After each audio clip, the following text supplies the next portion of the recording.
I do take calculated risks, and the first thing I have to tell you is in the lower right-hand corner of this slide, it points out that I'm a civilian in the Department of War, and as such, the views and opinions I'm expressing today are mine and mine alone and do not represent the position or views of the Department of War or its components. Now with that, let's get into AI in action, real stories and real results.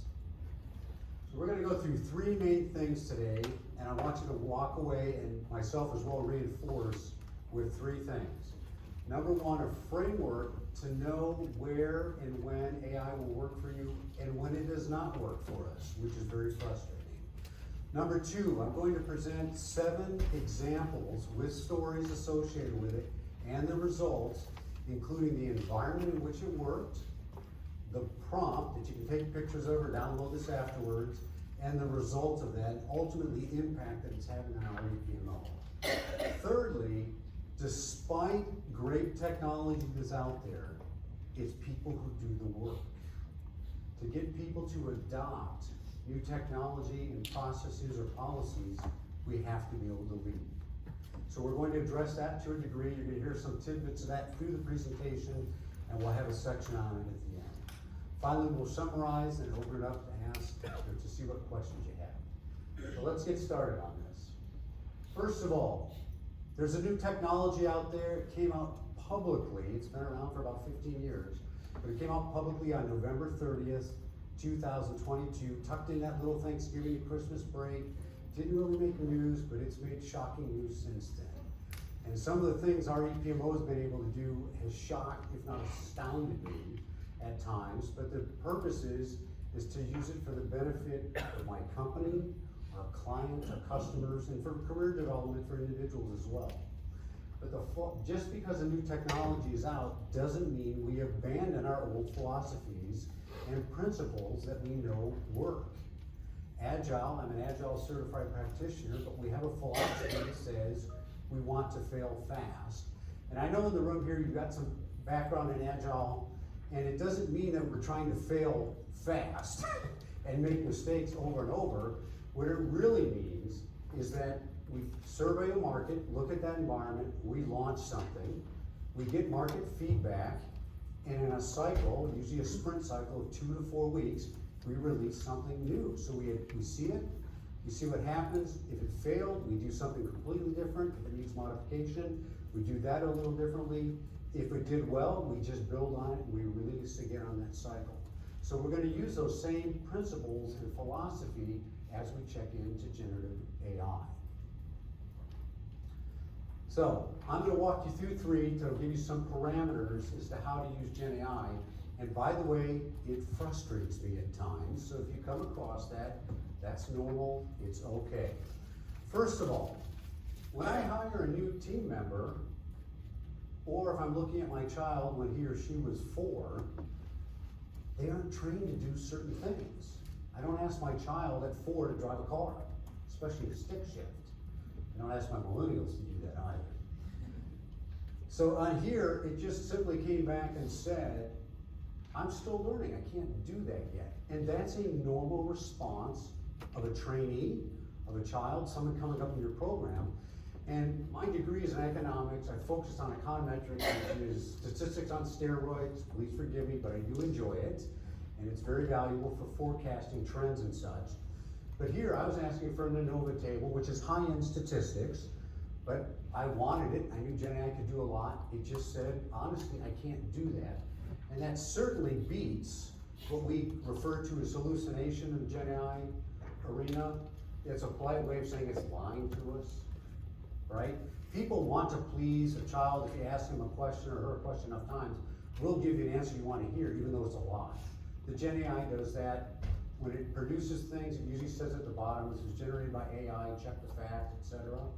So I'm glad it didn't hallucinate and make something up. It said, I can't do that yet. That's a normal response. Another one, I will tell you, this one has been one of the most frustrating prompts I've had, and I ran with it for 2 hours. I thought this was very simple. I found 10 career fields. I want a set of icons, and I want 2 sets, one in black and white, one in color. Well, look at the results here. I got 3 strikes. I got people, not icons. Can anybody see 10 or a multiple of 10 up there? So it's struck out there, and I don't have any black and white ones. At about 45 minutes into this, I said, I'm frustrated. I could have gone to the internet and found my own icons by now. And I was frustrated, and it wrote back and said, look, I know I just need some more clarification on this. I will get you a result. By the way, if you stick with me, you'll get a consistent set of icons, both black and white, that you can use throughout your presentation. Okay, you win. And I went at it, but I had to go another 45 to an hour and 15 minutes longer to get my icons. But they were consistent. They aren't in this presentation, but they were consistent, and I've used the deck a couple times since. So in some occasions, it's just not understanding. If you relate that back to how we interact with each other, first time I ever met the woman who became my wife, I was pretty impressed. I had to work up the courage to talk to her. It was an awkward conversation, and then eventually I worked up the courage and I asked her out, and I felt really awkward in that, but thankfully she said yes. And now we're 34 years, we're 32 years married, and our conversations today are much richer, much deeper, and much more impactful than they were those first few weeks. We talked, dated, courted, etc., and we're engaged in it. And that's the same way it's going to work with GenAI. People made GenAI, it's going to act like we act. And it takes some time to build a relationship. You're not really building a relationship with a person, but to learn how each other speaks. So when you are frustrated, continue on with it. That's okay, that's part of the process. The third one, look at what it says here. I intentionally cannot audit human behavior. Well, what in the world, and what kind of question am I asking? Why is it saying I can't audit human behavior? Let me give you this scenario. We produce status reports bi-monthly, or semi-monthly for our organization of these 80 projects or so. And they go out and the E and SVPs read them and such. Well, I can go look at the portal and see who's looked and who hasn't. And I have a team member who does that, and she dutifully, every time it comes out, has to go mouse over all of the different things and see who looked at it, when they looked at it, was it in time to make the decision in preparation and all that. And she logs this for me.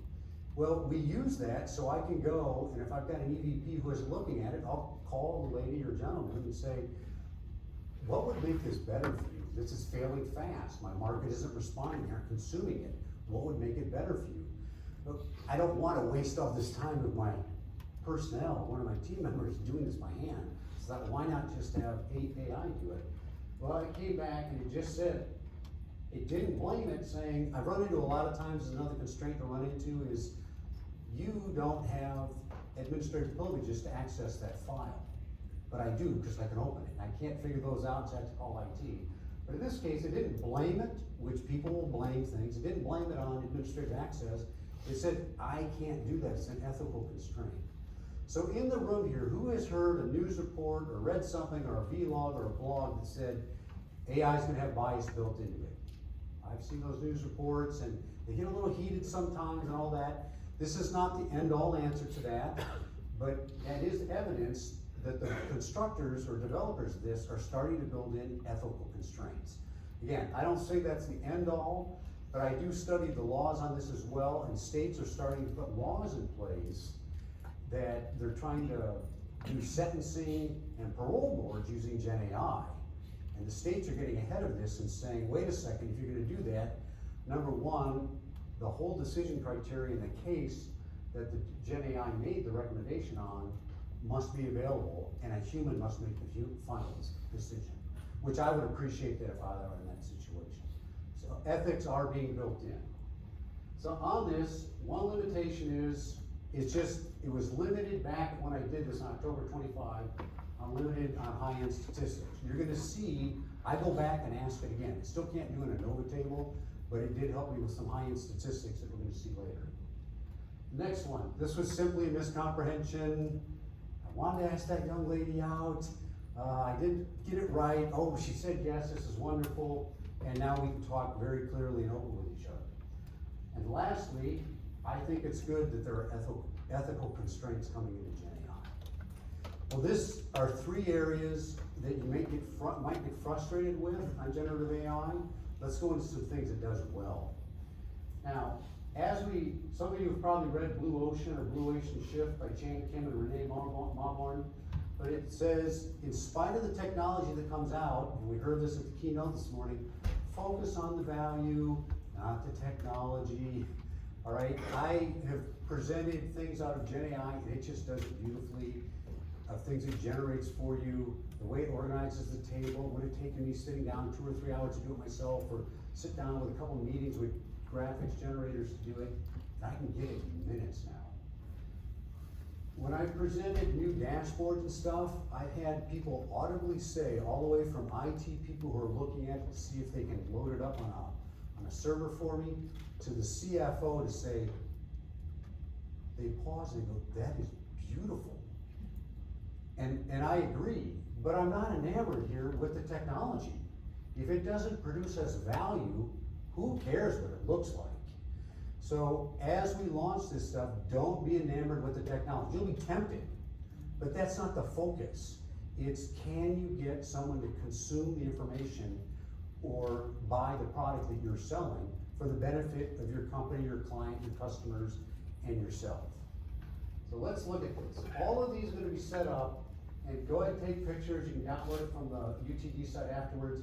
All of these scenarios are going to be set up with a breadth of work, so you can go, ooh, is that my environment or is it not?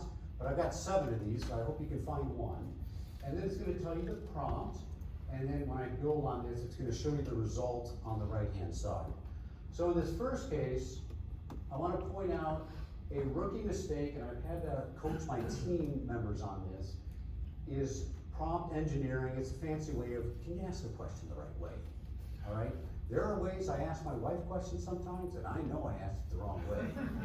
My ChatGPT or GenAI isn't going to do that to you, but it's just not going to give you the answer you desire.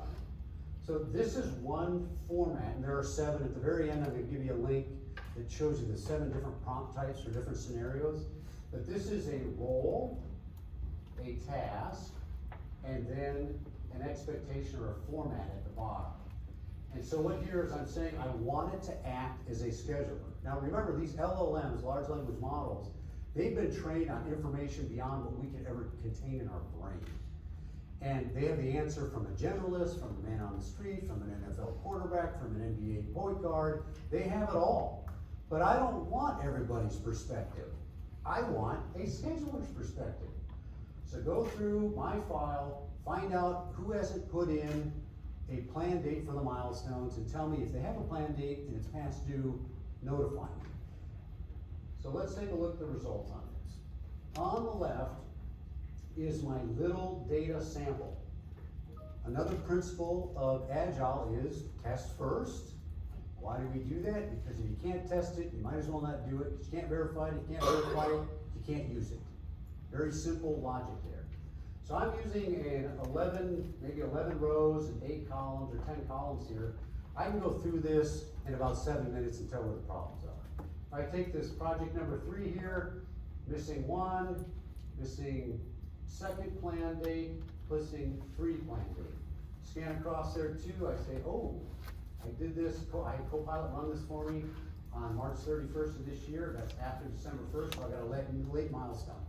In minutes, I can tell what the test result should be, and when GenAI generates it for me, I confirm it, which builds my trust in the GenAI, and when I share these at our bi-weekly meetings, it builds the trust in the GenAI of everybody else, part of the leadership team that's going here. Do it ourselves first, and then help other people adopt the same.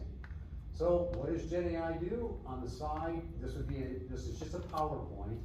I will also tell you every example I've done in here is in Microsoft Office products. It's not a big database that I'm trying to get an API into. It's just Microsoft products.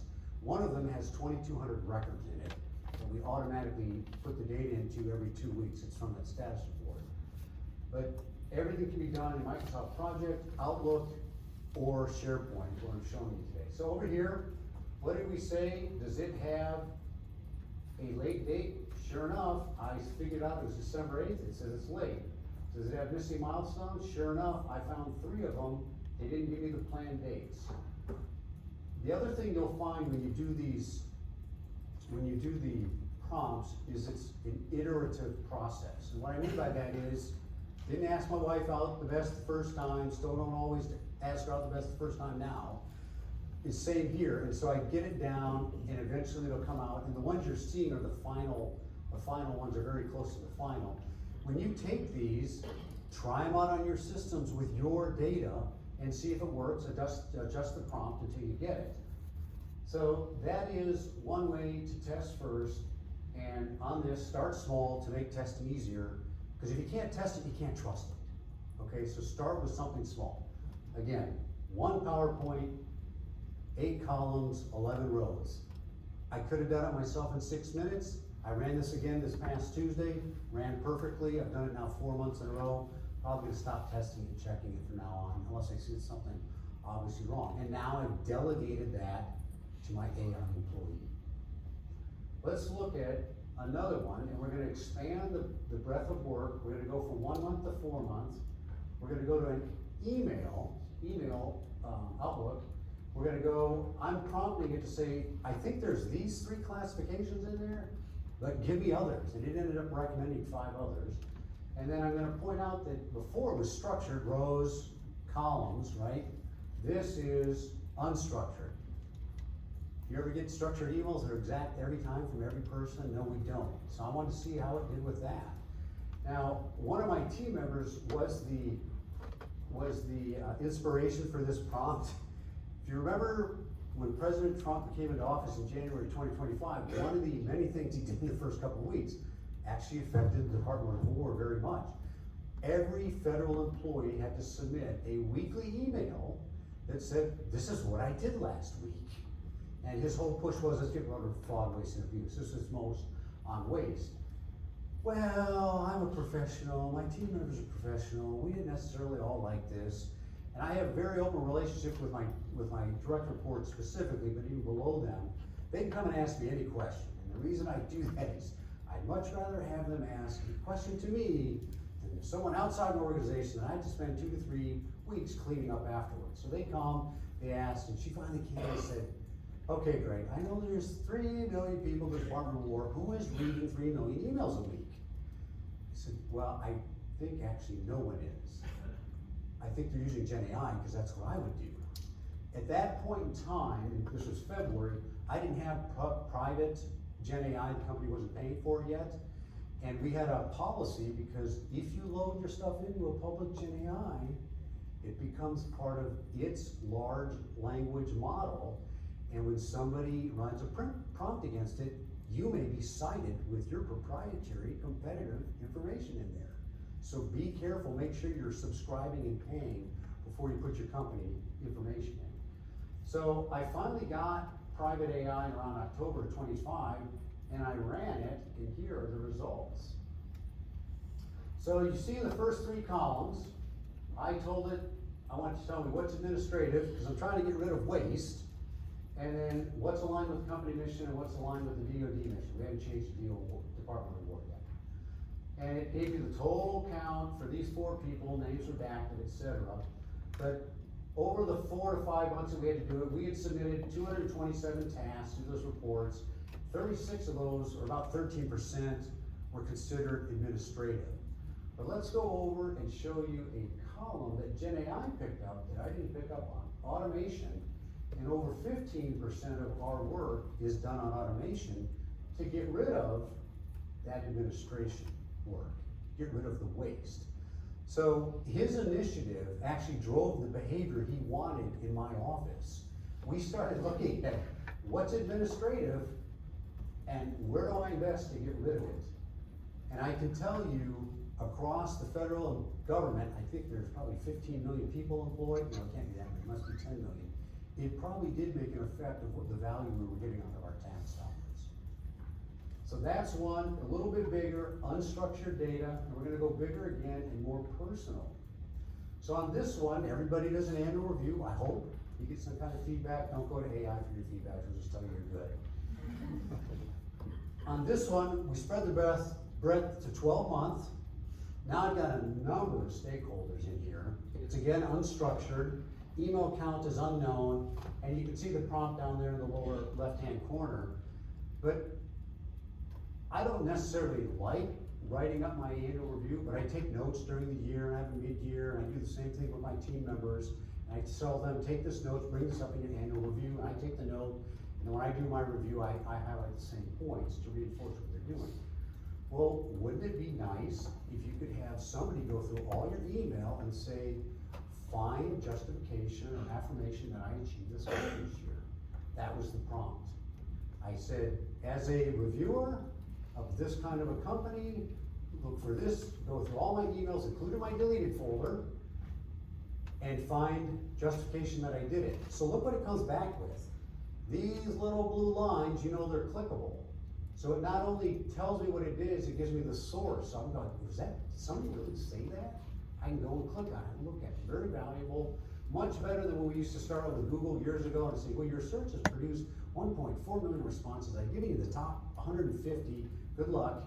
And then 2 years later, we find out that people were paying to be the top 1 or 2. This is just GenAI working with you on a private thing on your information.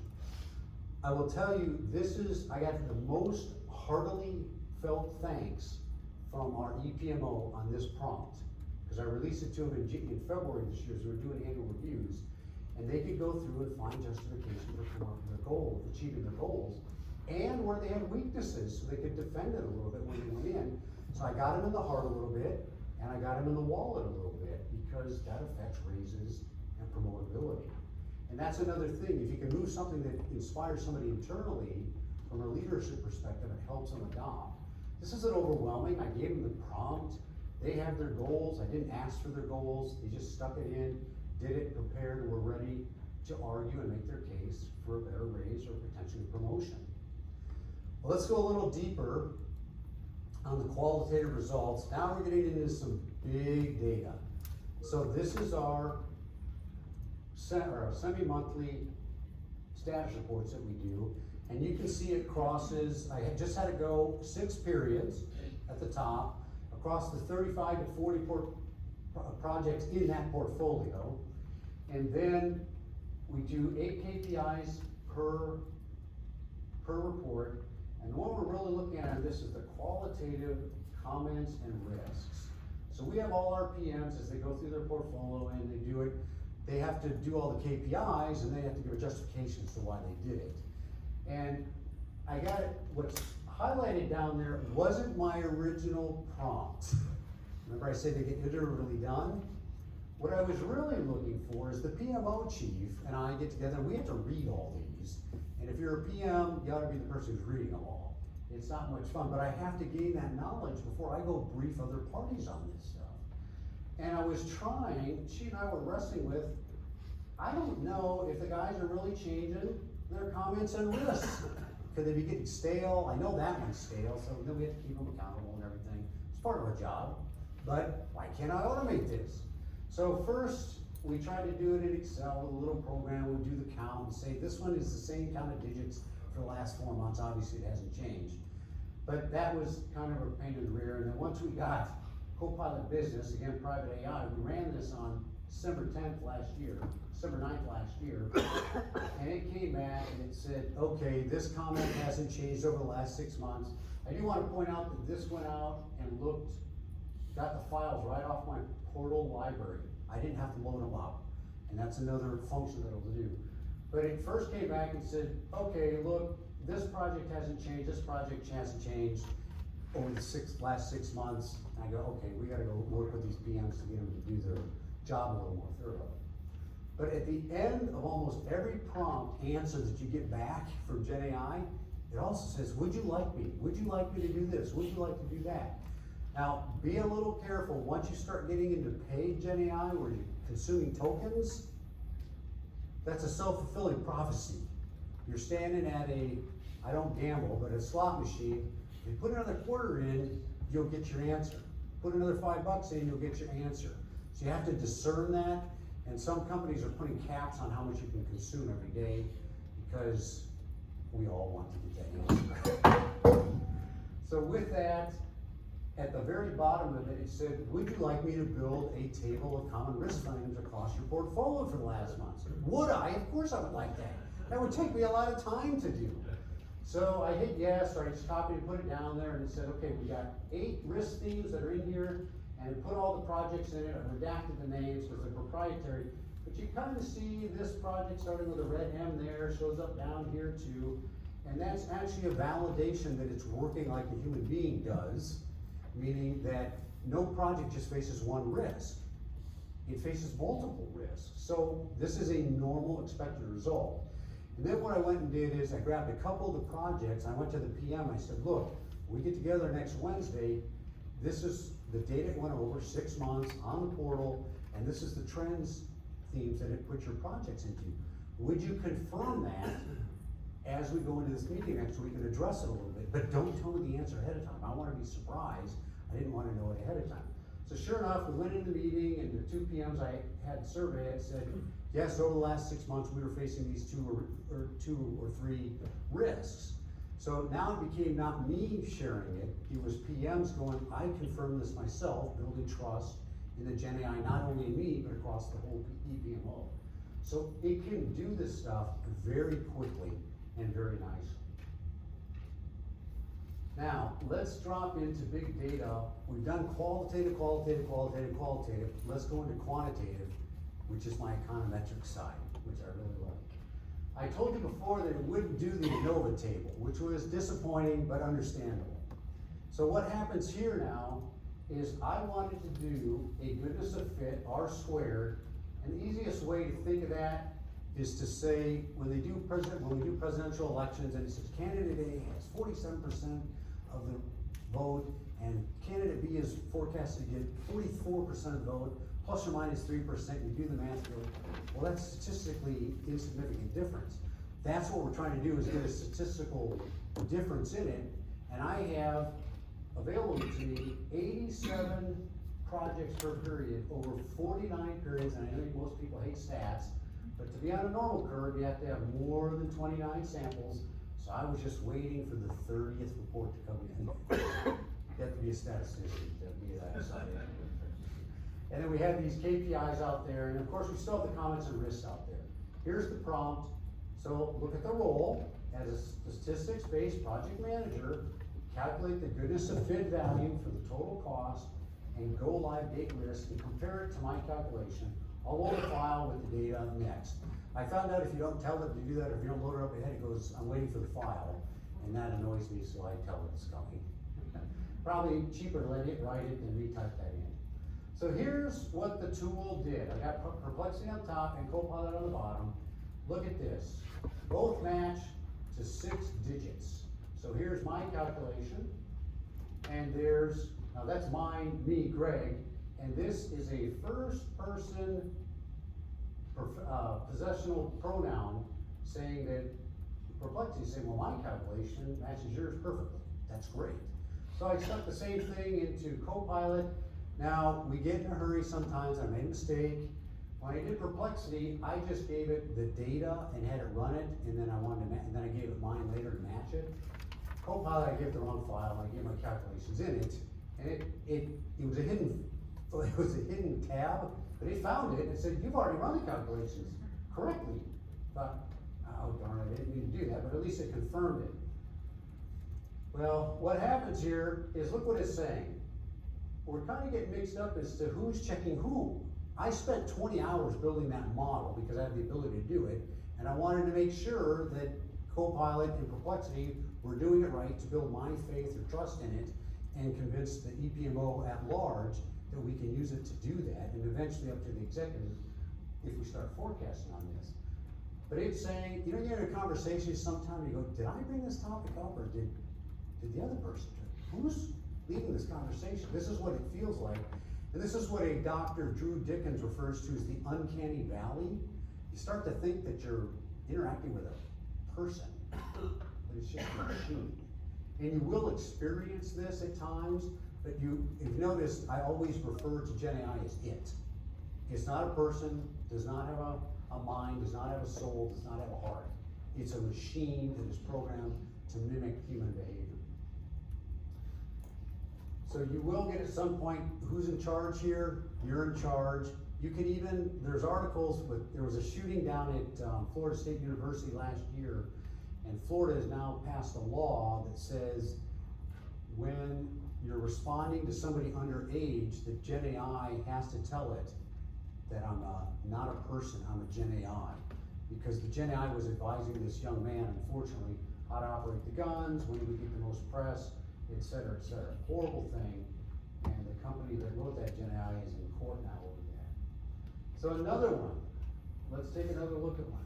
We just looked at qualitative by itself, quantitative by itself. Can it do both together? When I go and do presentations, I'll put a model up or a proposal up, and it'll ask for stories or justification for this or the background. That's the qualitative side of it. It's how people check that you're telling the truth. So in this case, it's the same portfolio of 2,200 records in there, a whole bunch of KPIs and other data that are in it. And you see, I'm getting a little personal with it. Unfortunately, I missed this statement. I'm being polite. But here's my data set, and I want you to run it. The first one I want to do is tell me what's at risk based on the quantitative model of having a cost overrun, and to substantiate that with the qualitative risk and comments that the PMs put in. Well, here's the result. Names redacted. I've highlighted I bolded the text over here. That isn't GenAI doing that. But here are my top 5 projects. They had names. I just put the numbers on them so we can keep them straight. But at risk to cost. Well, has anybody extended a QA UAT cycle and had a cost overrun besides that? I certainly have. Look at other things that it's bringing up. Manufacturer constraints.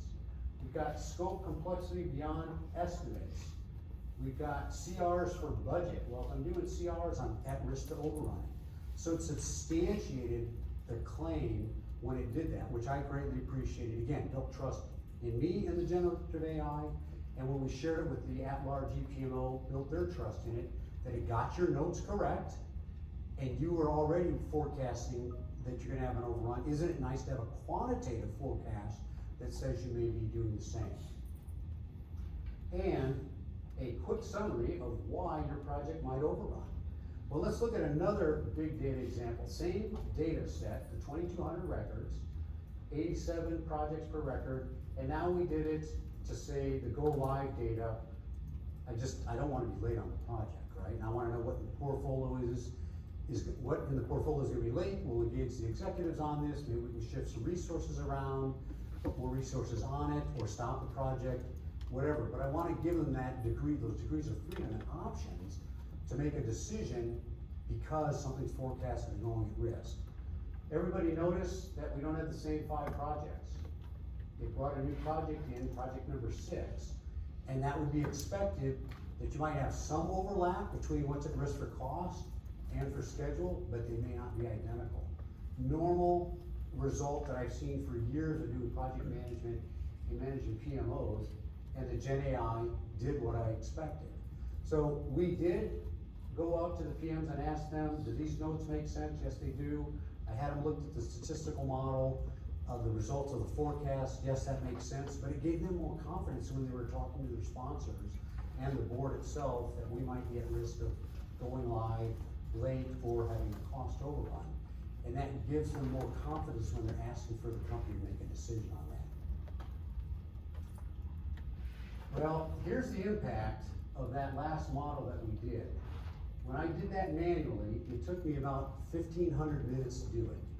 When I did it with GenAI, about 40 minutes.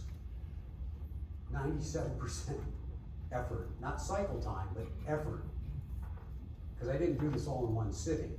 It took a number of weeks to do, but it reduced it by 97%. Again, this is all in Microsoft Office products, not hard to do. The formula are there for but I would say you still have to make a small statistical model just to test to make sure it's working correctly for you, but I'm probably never gonna buy another statistics package or build another model because I now have a test case that I know works properly. And if we ever switch GenAI at the office, I'll just take my test case and run it through it and see if I match to 6 digits again. So let's dig into this a little deeper as to what that process was of building all that. So on the gold one on the left, that left bar is represented by the blue on the left in the new chart, and the small bar is represented by the right on the new chart. But you notice the scales are different. Over here, 1600, over here, 40 minutes. So what was the process when I had to do this manually, based on all my great education, building model before? I had to build a statistical model. It took me about 20 hours for 1200 minutes. And then what did I have to do? I had to step through that model and find the top 5 that were at risk to cost and go live extension. That took a couple hours itself.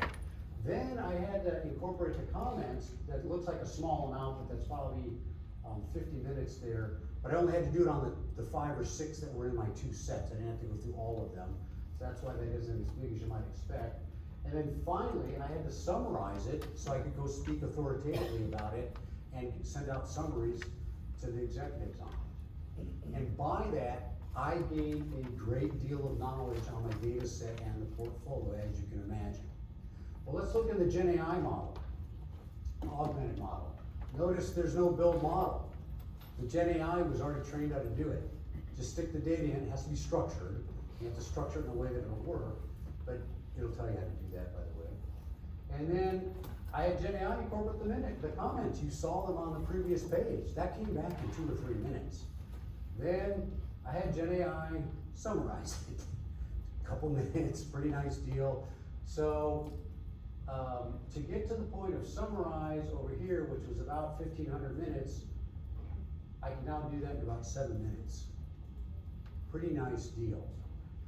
What's this validate here? Well, anything generated by GenAI, I'm responsible for it. I can't say the devil made me do it, the GenAI made me do it. They're gonna come and get after me. The PMs, and I spend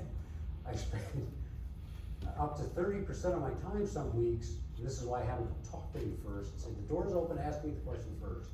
Because sometimes they say something, and they're usually the lowest ranking or grade in the room, and everything just flows downhill. So if something goes wrong, you're the dummy, you're the whatever, you said this, you go do this. They have a hard time saying no, and it's about as much as 30% of some of my weeks is going and talking to sponsors and protecting my PM so they can do their job, and explaining that this is not their swim lane, this is your swim lane. I don't talk this directly with them, just so you know. So we have that problem, but in here to validate, I had to go and validate everything to make sure it was accurate so I could go talk. But that's where I got the information down in myself so I can speak authoritatively. Now, I've already started researching a paper for next year, if it happens to be accepted, but I'm thinking about discussing ethics in AI in the PM world, because we have to sign something in any presentation I've been doing lately, the last 2 years, I have to sign something that it's all original content to me. Because I assure you, I know how to put a prompt into GenAI and give it the library that it needs to go to and make a 15-slide deck, make really nice graphics, give me the speaker notes in it, and get it all ready for me to go and make it look like it's mine. But I don't want to be a talking head, and I'm getting into the ethics of all this. Would you even want to hear me speak if I just used GenAI to do this? It would be wrong for me to do that because I can't answer your questions to 4, 5, 6 levels deep. And it would be, in my opinion, unethical for me to do that. Now, I don't know if you've been on news shows or whatever, or seen newscasters behind the scenes. When they have a screen, they're looking at the monitor, and they have an angled screen at about 30 to 45 degrees, and their script is right there. When they give the presidential address or the people do speeches, you see those little things. You go, why aren't they ever looking at it? Well, because they're reading their script here, and then they're reading their script over there.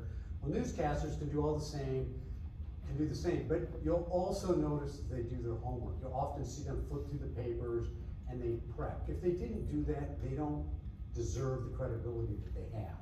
And that's why UTD and other institutions are now making us say, hey, this is all unique to me and originally contented or cited. And you saw citations to Perplexity and Copilot in here.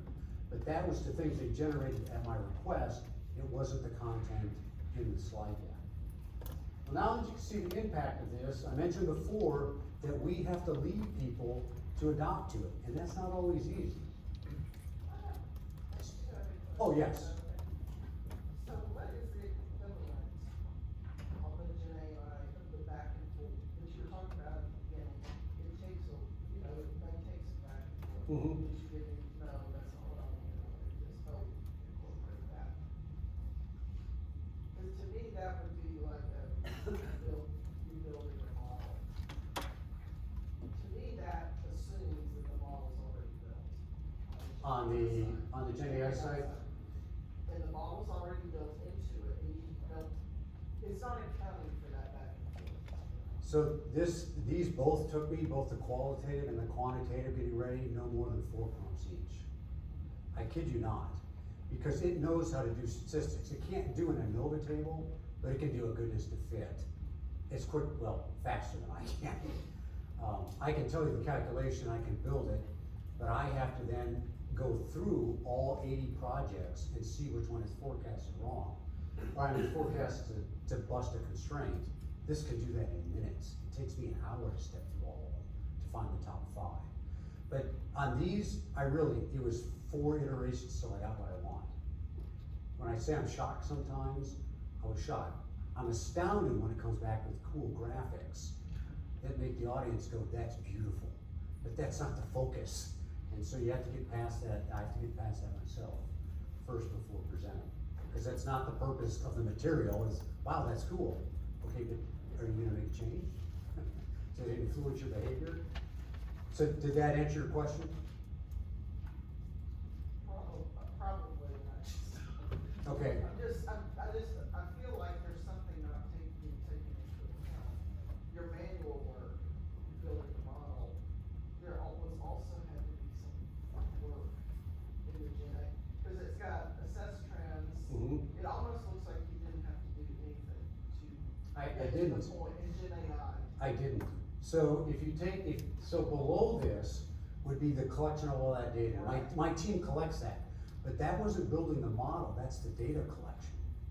The model itself is getting the R² formula to work in Excel, checking it, getting the data normalized and all that.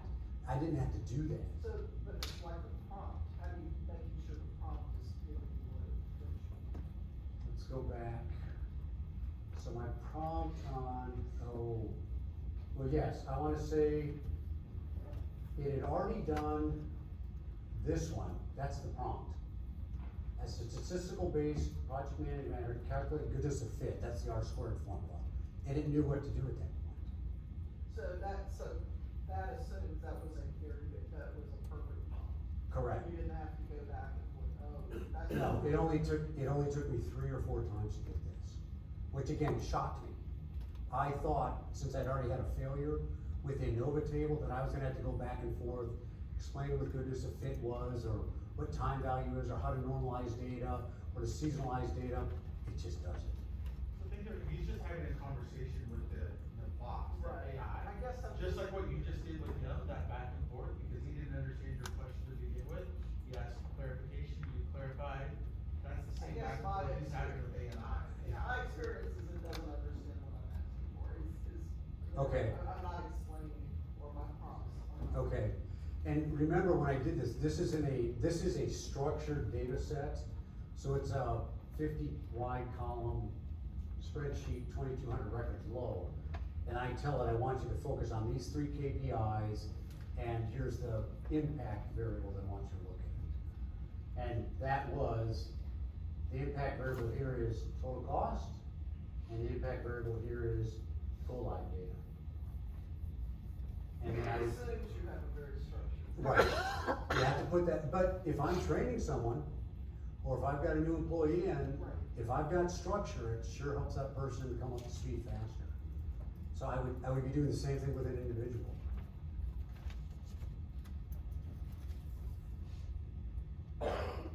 Well, let's go to Colin Powell on leadership. He was Secretary of State of the United States of the government, probably a good leader. Chairman of the Joint Chiefs of Staff, which is the highest military member in the United States, probably a good leader, might know something about leadership. He simply says the leader starts to change institutional brainware by setting the example and changing his own. And so I played with this, I almost used the word play or experimented with it with small small data sets to build my confidence in it before I started talking to other people, because I didn't want to have a failure in front of everybody else whom I'm trying to convince to use this, right?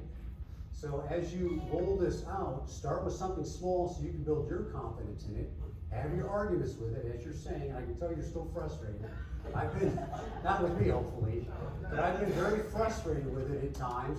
For 3 days, I went around and told somebody I'm not talking to Perplexity for a while. And we were just having a big fight.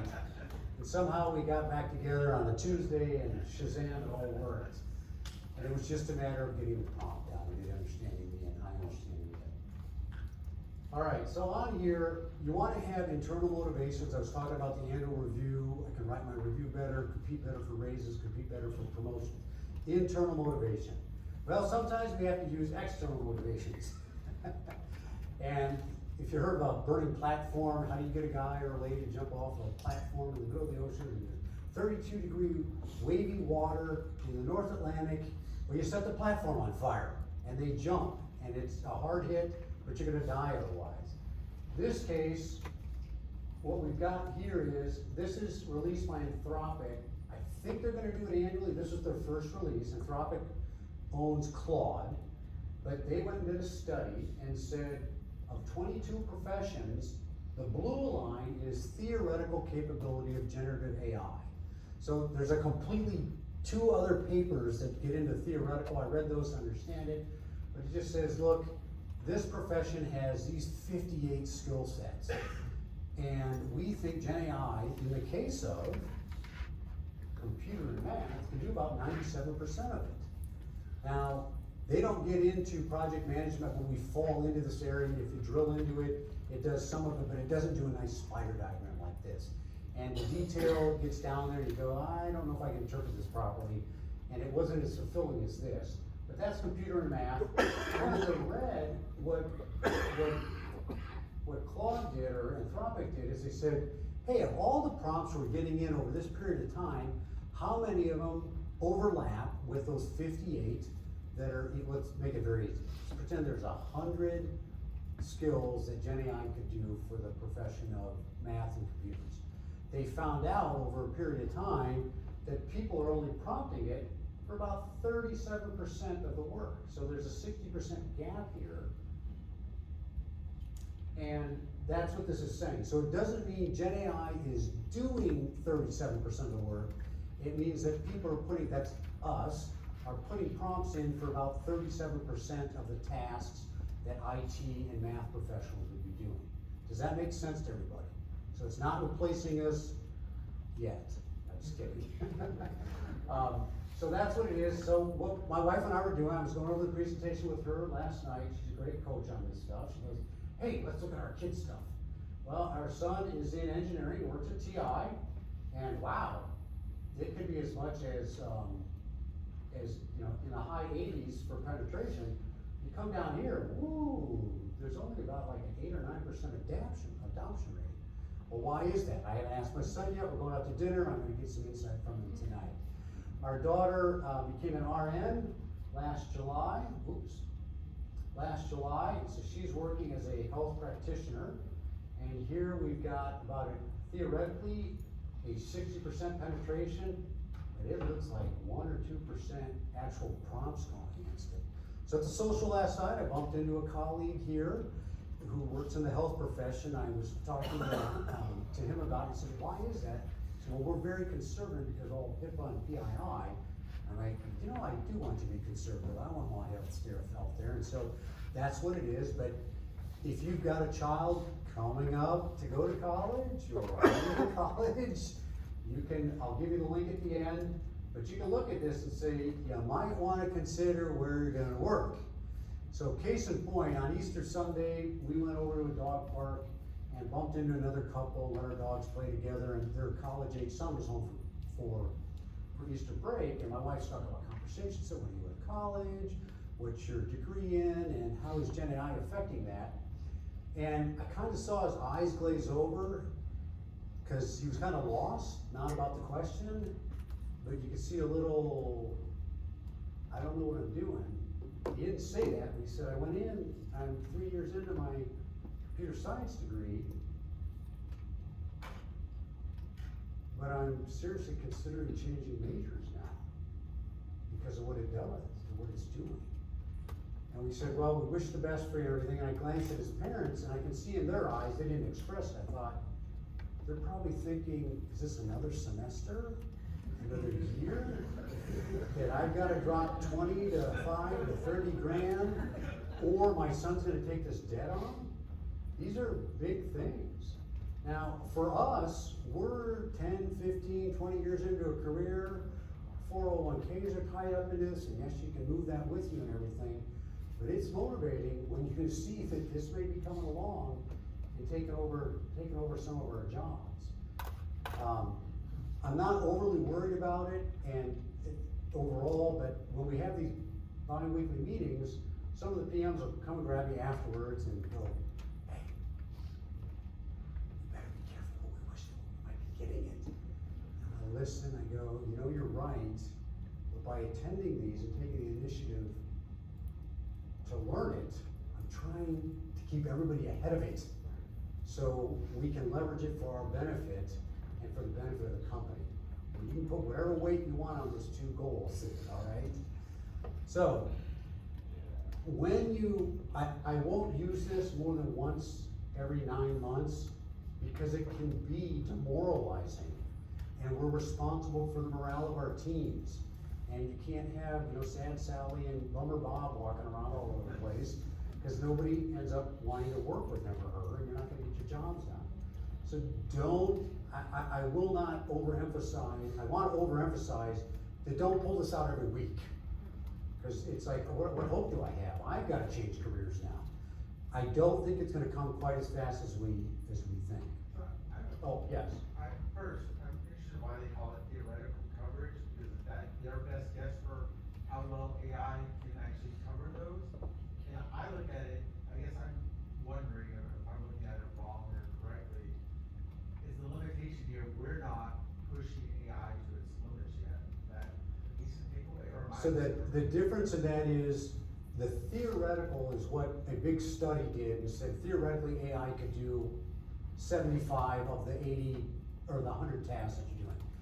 In reality, now again, this is only Anthropic Claude, when they looked at their prompts, let's use this one, 97, they're only getting prompts for about 37% of the tasks in that career field. Yeah. So that's the difference, meaning theoretically we could only do 97, there's 3% that it can't do. So let's go look at grounds maintenance. The only thing that's gonna be helpful, it can't push a lawnmower. It can't weed whack for you, but it can do your accounting. So it's gonna get, they're going, what would be a marketing strategy if I'm a groundskeeper to get more customers, and how can I do my accounting faster? But that's all they can ask. And theoretically, we think it's very low as well, because groundskeeping is trimming bushes, it's physical labor.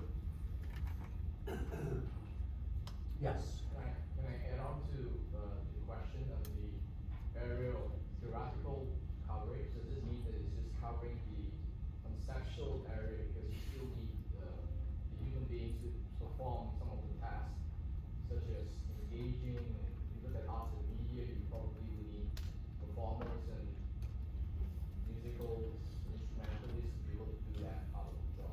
They could do that, right? I think it is because of that, but we're going to have robots someday. And right now, one of the things the session I went into yesterday is already, they've got a system called PAL, and it's the project AI tool that they're using to run their projects. 4 people, 120 projects. So it can interview and guide you. What it can't do is emote with you. Something go wrong with your, I know a tornado came through, did you keep your roof this week? It's not gonna build that relationship with you. But I would say it can monitor weather and know your zip code and ask you that same question. Can't hug you yet, but they're working on these kind of skills for this thing to have. That's why I want to do that ethics study next year on this stuff. All right, another thing in leading is just keeping it simple. So when we started these bi-weekly meetings on GenAI, we just had 3 goals, and we go over them every time, and this is what we do. We want to better understand it, and understand how it applies. Then we want to cross the bridge, start applying it, And then we wanna share successes and failures, no embarrassment here, people laugh about it. In every one of our meetings, we take the last 5 minutes, it's reserved for who in the group has something to use either personally that they're willing to share, or in the professional realm that they wanna share. And people have planned their weddings on it, they've planned vacations on it, we've gotten people who built websites with it for a secondary business themselves. In the company, you've seen the statistics. One of the ladies, she said, wow, my business unit was so happy because we came out of one of our executive councils and they said we were gonna make a schedule. I sat down with GenAI, I put this prompt in, I said, would you bring the prompt to us and show it? It built me a comma separated value thing that I uploaded into Microsoft Project. And I had a schedule that would have taken me 2 hours to build in about 5 minutes. Said, I would like to see that. So she demoed it live in the next GenAI meeting. Again, now it's the group itself is showing, look, I trust this. This makes sense to me. And look, my customer, client, etc. really liked my expediency in coming back. For the other one that I was showing with the 97% reduction, you don't have to wait 3 weeks for me to find time to build a model over a number of days anymore. I know the tool works for it.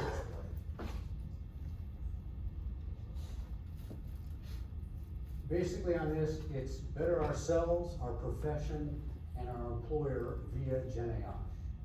So lastly, I wanted to give you some tools on here. The only one you need a license for is LinkedIn. This LinkedIn Learning, but this is that Anthropic study we talked about. This is Bureau of Labor Statistics. They do each career field over the next 10 years. They have one specifically of AI impacts on that. And that's another one you can bring in to get another image on it. And they update that annually. Over here, I told you the role, task, format, prompt, there are 6 others for different environments. Please get those and use them because you've been asking about maybe this will help you refine your prompt. Don't know for sure, but it might. And then lastly, this is about 4 hours of coursework that you can do that gives you from the basics all the way up to getting close to building an agent in AI. And even if you can't afford this class, they usually give out a 30-day free license and you can complete it in 30 days and do some other things too. All right? So with that, the goal today was to help you get some parameters so you can know where you're failing fast and fail faster than I did so you can move to something better. Secondly, you've seen 7 examples that it can use, start little, but 7 examples of even big data of how it can use using tools we use every day. No databases, no APIs, no code. And lastly, some tips and guidance on how to update your own brainware prior to updating others. At that, I'll give you this page, ask what questions you have, and if you scan this, we'll connect and everything, we'll have some fun.